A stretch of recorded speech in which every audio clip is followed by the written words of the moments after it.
My grandfather wants $67,000 because I carry his name. He believes names have power, destiny, energy, spiritual inheritance. He believes my success flows from his name into my life. He believes the apartment exists because he gave me destiny 27 years ago when I was named after him. I'm 27 years old.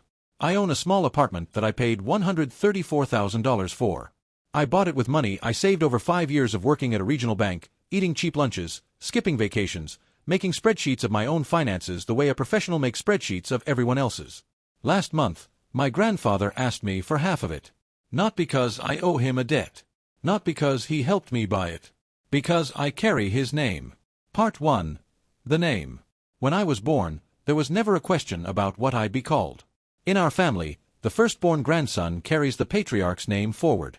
It's tradition, not the kind anyone debates, just the kind that exists, like the way certain dishes appear at certain holidays and no one asks why anymore. My grandfather was named after his grandfather. I was named after mine. The name had traveled through generations the way a river travels through different landscapes, picking up meaning as it moves. By the time it reached me, it carried a kind of gravity. At family gatherings, my grandfather would put his hand on my shoulder and introduce me, "This is my namesake.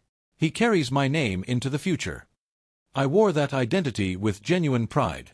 There was something in it, a sense of being connected to something longer than your own life.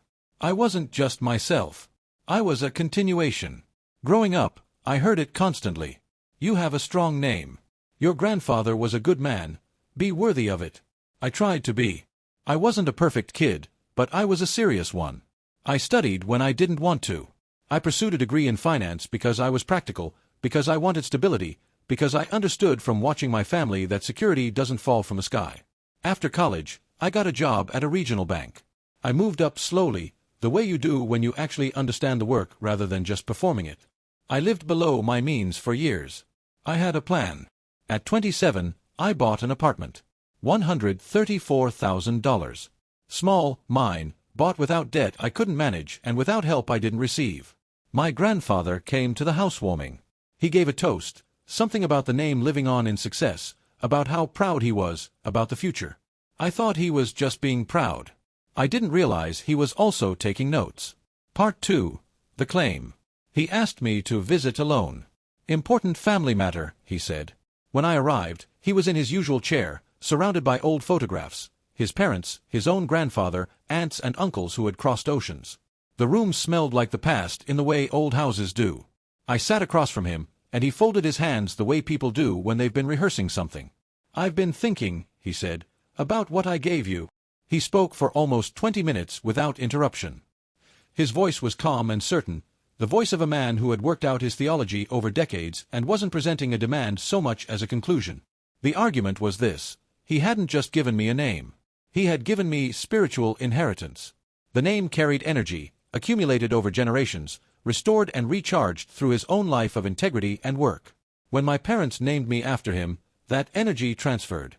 Everything I'd built, my career, my habits, my capacity for discipline, my apartment, existed because his name organized those possibilities into reality.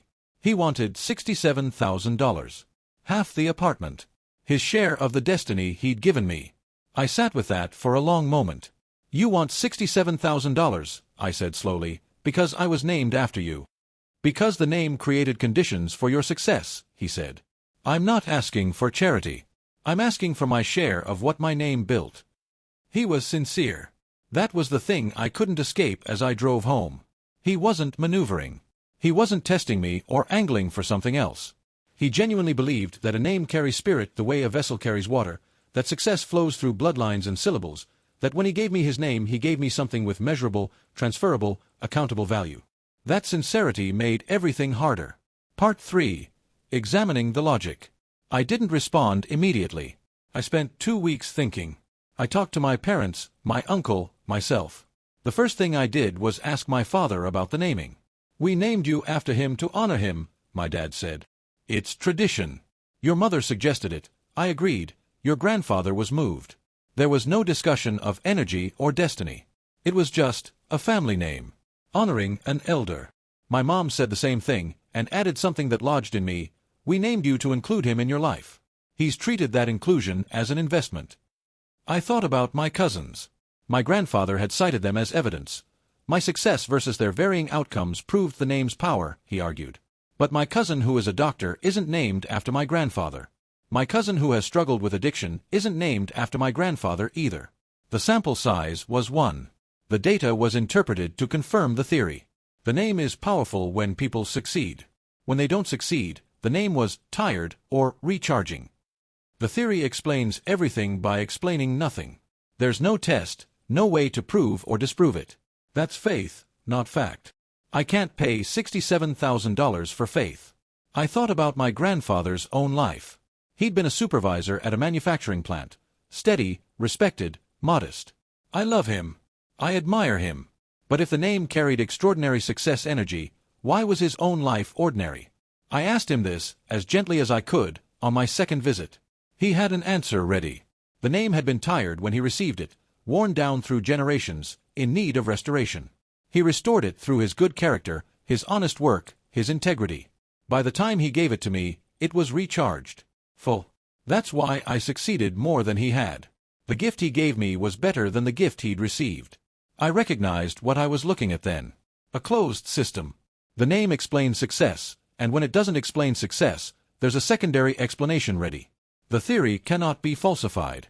It wins every argument by definition. He says his name brought me luck. But I also studied, worked, saved for years. If the name contributed, how do we measure it? He wants half the apartment. Does that mean the name did half the work? And my effort did the other half?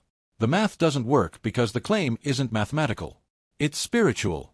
You can't negotiate with spiritual claims. I thought about what he was really asking. If I paid, I wouldn't just be giving him money. I'd be confirming that his understanding of the world was accurate, that names carry destiny, that success has spiritual debts, that his life philosophy was correct. Refusing wasn't just refusing $67,000. It was refusing his cosmology. Refusing the interpretive framework through which he'd understood his entire life and the lives of everyone he loved. He genuinely believes this. That's what makes it hard. He's not scamming me, he's expressing a worldview. Names have power, ancestors influence descendants, destiny flows through generations. It's real to him. But I can't transfer property based on someone else's metaphysics, no matter how sincere. I thought about the division of credit he was proposing, and I kept getting stuck on the math. If the name gets half, what about genetics? My capacity for discipline, for patience, for planning, those came partly from biology, from two parents who both modeled those qualities. Do they get a share? What about my professors, the education system, the specific economic moment I graduated into, the bank that hired me when 100 applicants were rejected? If we're genuinely dividing success by contributing factors, the name is one variable among dozens, and a deeply unmeasurable one. We named you to honor him, Mom said. He's treating that honor as a transaction. The gift of the name became an investment expecting returns. Somewhere along the way, respect became debt. I don't know when the conversion happened in his mind. My uncle put it plainly, Dad has always believed in name power. It's how he understands the world. He's not trying to cheat you, he genuinely believes this. But believing something doesn't make it true. And it doesn't mean you owe him your apartment. Part 4. Standing Ground. I visited him on a Sunday. He'd made tea. The photographs were the same, the room was the same, but he seemed smaller somehow, or maybe I'd just grown into my own position enough to see the room more clearly. I told him I loved him. I told him I was proud of his name, that I'd always tried to honor it through how I lived. I told him I understood that he believed the name had given me something real and precious and consequential. But I can't agree that the name created my apartment, I said. I worked for it. Made choices. Saved money over years. If the name helped in some way I can't measure, I'm genuinely grateful for that. But I can't give you half of what I built based on a belief I don't share. I hope you can understand. He was quiet for a long time. When he spoke, he wasn't angry. He was something more sorrowful than anger. You don't believe, he said. That's the problem with your generation. You don't believe in anything you can't hold in your hands. But the name's power doesn't depend on your belief. It works whether you acknowledge it or not. You benefited from my name. You're refusing to share the benefit. That's the truth, even if you call it something else. I offered what I genuinely could. Not as a negotiating tactic, but because I meant it. I told him I could help with expenses when he needed, that I could spend more time with him, that I would make sure his name was spoken well, his stories remembered, His legacy carried forward through the way I lived. These were things I could actually give. He shook his head. Time and memory don't pay bills, he said. Don't honor me with visits when I'm asking for recognition of what I gave. Either you believe my name contributed to your success, or you don't. If you do, share accordingly. If you don't, then you're rejecting everything I believe about how the world works. This isn't really about money. It's about validating his beliefs. If I pay, I confirm names have power, his worldview is correct, his life philosophy is true. Refusing isn't just refusing money, it's refusing his understanding of reality. That's the real hurt. I held my position. Not easily. Not without cost. But I held it. I love you, I said again, and I'll always be proud of your name. But I can't give you my apartment because I don't believe the name created it. I believe my work created it. I'm sorry this hurts you. I'm sorry we see the world differently. But I can't pay $67,000 to validate a belief I don't hold. I hope we can still have a relationship despite this disagreement. He was quiet again. Then, we can have a relationship. But it will be a relationship where I know you don't believe what I believe. Where I know you carry my name but don't honor what that means. That's a lesser relationship than I hoped for. He wasn't dramatic about it. He didn't rage. He simply accepted a diminishment with the dignity of someone who has lived long enough to know that life delivers less than it promises. That dignity made it harder to bear than fury would have. I drove home. The apartment was quiet. It was mine. It still felt like mine. But something had changed in the space between us, and I knew it wouldn't change back. Update 1. The weeks after. The family learned what had happened the way families always learn things. Gradually, partially, through different accounts reaching different people and assembling into an imperfect picture. My mother called me the day after my second visit with my grandfather. What did you say to him? Not accusatory. She already knew he'd made the request, had been horrified by it, had tried to understand how the man she loved could have arrived at such a demand. I told her the conversation. She was quiet. You did the right thing, she said finally. We named you to honor him, not to create a debt. My father said less, the way he usually does, but what he said mattered. He raised me to work for what I have. I'm not sure how he got from there to here. My uncle called me separately. He was the one who'd said it most plainly before, and he was consistent now. You couldn't agree to something you don't believe. That would have been its own kind of dishonesty. He paused. He's hurt. But he'll survive it. He survived worse. What I noticed in those weeks was the way the family arranged itself around the situation without anyone formally taking sides. People supported me quietly, in individual conversations, but no one confronted my grandfather directly. He was 82, he was their father and father-in-law and patriarch, and there's a particular cultural calculus around aging men with strong beliefs that most families recognize without naming. You don't stage an intervention. You absorb the cost and move forward. The demand itself was not repeated. I don't think he expected a different answer. He'd made his case, I'd made mine, and we had arrived at the place we arrived at. He wasn't the kind of man to beg. But the warmth between us had thinned. I could feel it in our phone calls, shorter, more careful, the easy familiar rhythm replaced by something managed. I still called. He still answered. We talked about his health, about family news, about small things. We didn't talk about the name, or the apartment, or the $67,000 that now lived in the silence between us. I offered other ways to honor him. Time, help, remembering his legacy. He wanted the apartment. Visits don't validate metaphysics the way money does. He needs measurable proof that his beliefs are true. I can't give him that without surrendering to beliefs I don't share. I increased my visits anyway. Not to negotiate, not to soften him toward a position I still held. Just because he was 82 and he was my grandfather and whatever had happened between us, I still loved the man whose name I carried. I sat with him on Sunday afternoons. Sometimes we watched television. Sometimes we looked at photographs. He told me stories about his grandfather, the man the name had come from before it came from him. He never mentioned the apartment on those visits.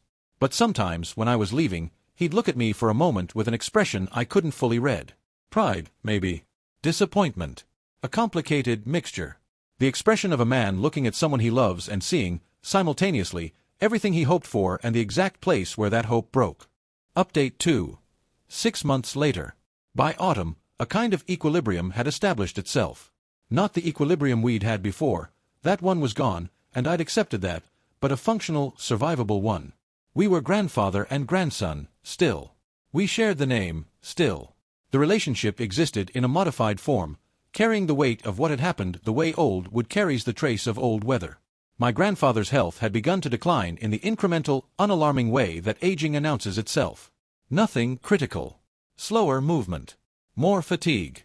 The sharpness that had always characterized him was still there, but it operated in shorter windows now. He tired more easily. I helped where I could, practically. I drove him to appointments when he needed. I handled some paperwork. These were things I would have done regardless. They had nothing to do with the apartment dispute. They were just what you do for an elderly grandfather who is beginning to need assistance.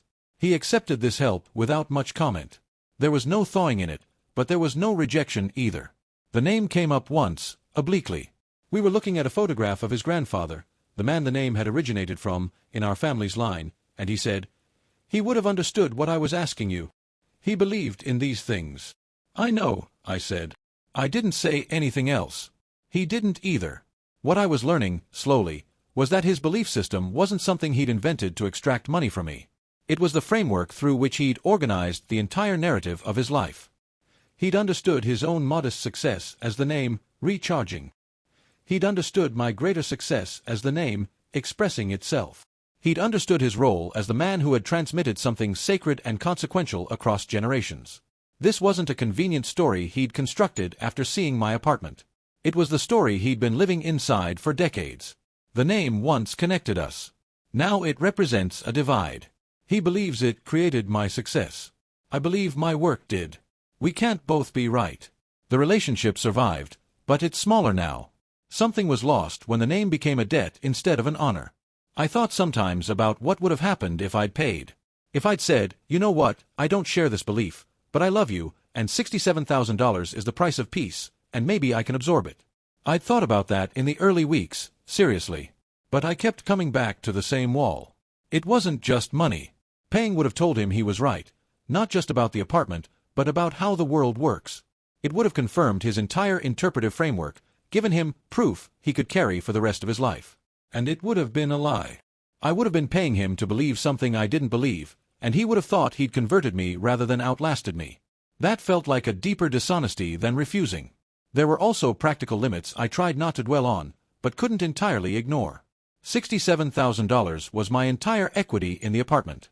Giving it away didn't mean writing a check, it meant giving up the thing itself. I was 27. This was everything I had. And underneath all the philosophy, I hadn't done anything wrong. I'd worked, saved, bought a home.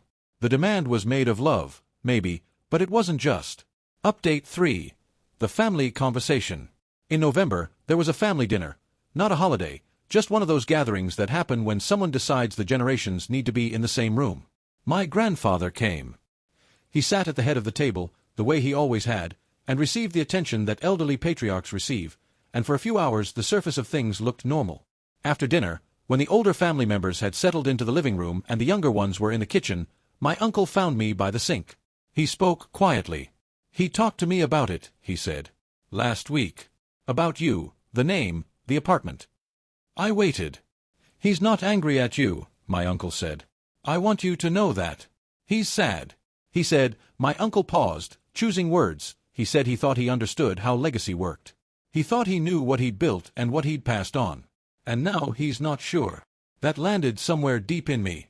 "He's questioning his beliefs?" I asked. "Not the beliefs themselves. He still believes what he believes. But he's questioning whether he communicated it right. Whether he asked for the wrong thing, or in the wrong way. He's 82. He's thinking about what he leaves behind." I understood then something I hadn't fully understood before. The demand hadn't just been about money or metaphysics. It had been about fear. He was aging. He was slower than he'd been. The people he'd loved were dying around him, the way people die when you're 82. He'd looked at his life and wanted it to mean something measurable, something he could point to and say, "Here is the mark I made. Here is the evidence that I passed something real to the next generation." The $67,000 wasn't really about $67,000. It was about proof of legacy. It was about a man trying to quantify his impact before he ran out of time to see it. I didn't know what to do with that.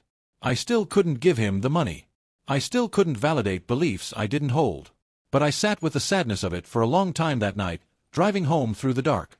"We named you to honor him," Mom said. "He's treating that honor as a transaction." The gift of the name became an investment expecting returns. Somewhere along the way, respect became debt. I don't know when the conversion happened in his mind. But maybe I understood better now. The conversion happened when he realized he was running out of time to be honored any other way. Update 4. 1 year later. He turned 83 in February. The family gathered. There was a cake, photographs, the ritual warmth of large families celebrating their anchoring figures. I'd thought about what to say. I'd written things and crossed them out. I wanted to honor him genuinely, not performatively, not to soften him, not to reopen negotiations, not to navigate anything. Just to say what was true. When the moment came, I stood and raised a glass. "I want to say something about my grandfather," I said. The room quieted. I've been carrying his name for 27 years. I grew up understanding that names matter in our family, that a name is a connection to the people who came before and the people who'll come after. I grew up trying to be worthy of this name, trying to be the kind of person who honors it just by living. My grandfather and I see certain things differently. I think anyone who has known two people from different generations knows that's not unusual. The world he built his understanding in and the world I built mine in aren't the same world. We've arrived at different conclusions about some things. But here's what isn't different. I know who he is. I know that he worked honestly for everything he had. I know that he raised a family that filled this room tonight. I know that he told me stories about his own grandfather that made me feel connected to people who died before I was born. I know he came to my housewarming and gave a toast about the name living on. I carry his name. I try to carry it well. Not because I owe it to anyone, but because it means something to me. It means him, the actual man, the actual life. And that life was worth naming someone after. So, to my grandfather. To the man, not the metaphysics. To the life, not the legend. I'm glad I carry your name. I hope I keep earning it. There was applause. People were moved. My grandfather sat very still. When I sat down, I looked at him across the table. He nodded at me, a slow, deliberate nod. Not a smile, not the warm pride I remembered from before.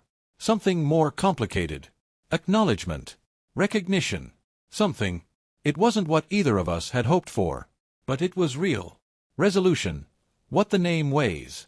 A year and some months after my grandfather asked me for half my apartment, this is where things stand. I still own the apartment. I still live in it. I still feel it as the solid ground of everything I'm building, because it is that, savings made physical, choices made walls. It is mine in a way that nothing else has ever been mine. My grandfather and I still have a relationship. It is real, if reduced. He accepts my help with practical things. We sit together on Sunday afternoons. The name is mentioned less often, or differently. It doesn't carry the same charge in his voice that it used to. Something has been said and can't be unsaid. We exist on the other side of it. Most of the family understands what happened and respects the position I held. No one says so formally. It's just understood, in the quiet way family dynamics settle. What I think about, when I think about all of it. He wanted proof. That's the heart of it. He wanted measurable evidence that what he'd given me was real, that his beliefs about names and legacy and spiritual inheritance weren't just stories he'd told himself. He looked at my apartment and he saw the proof. He wanted me to confirm it. Paying would have been that confirmation. Refusing was refusing to be his evidence. I couldn't be his evidence. I wasn't willing to lie about what I believe in order to give him the comfort of thinking he was right. That would have been its own kind of disrespect. Not the disrespect of refusing him money, but the disrespect of pretending. There are things I genuinely don't know. I don't know whether growing up with a name that carried weight made me take that weight seriously. I don't know whether hearing, "You have a strong name, be worthy of it," shaped some part of my character. Names are not nothing. They come attached to expectations, stories, identities that influence the people who carry them. If the name gave me anything, a sense of responsibility, a standard to reach toward, I'm grateful for that. But I can't translate gratitude into $67,000. Gratitude isn't a down payment. He says his name brought me luck. But I also studied, worked, saved for years. If the name contributed, how do we measure it? He wants half the apartment. Does that mean the name did half the work? And my effort did the other half? The math doesn't work because the claim isn't mathematical. It's spiritual. You can't negotiate with spiritual claims. There is something tragic in the gap between us that I've stopped trying to close. He is 83 years old with a cosmology that has ordered his entire life. I'm 27 with a different understanding of how the world works. Neither of us is evil. Neither of us is obviously wrong about everything. We are just very far apart on questions that matter deeply to him and that I can't approach the same way. The name endures. It means something different to each of us, which maybe is how names always work, carrying different weights for different bearers, meaning one thing to the person who gave it and another thing to the person who walks through the world wearing it. He calls what I built name energy. I call it work. We look at the same apartment and tell different stories about it. I can't make his story true by paying for it. I can only tell mine honestly and live inside it as well as I can. My grandfather wants $67,000 because I carry his name. He believes names have power, destiny, energy, spiritual inheritance. He believes my success flows from his name into my life. He believes the apartment exists because he gave me destiny 27 years ago when I was named after him. I believe I worked for that apartment. Studied, saved, made choices. If the name contributed something unmeasurable, I'm grateful. But I can't pay tens of thousands of dollars for something I can't measure, can't verify, can't even understand the way he does. He's sincere, that's what makes this hard. He's not running a scam. He genuinely believes the name created my success. Refusing him means rejecting his entire understanding of how the world works. That's a bigger rejection than money. I still carry his name. I still try to honor it through how I live. But I carry it as a connection to family, not as a spiritual debt with interest due. We see it differently. We probably always will.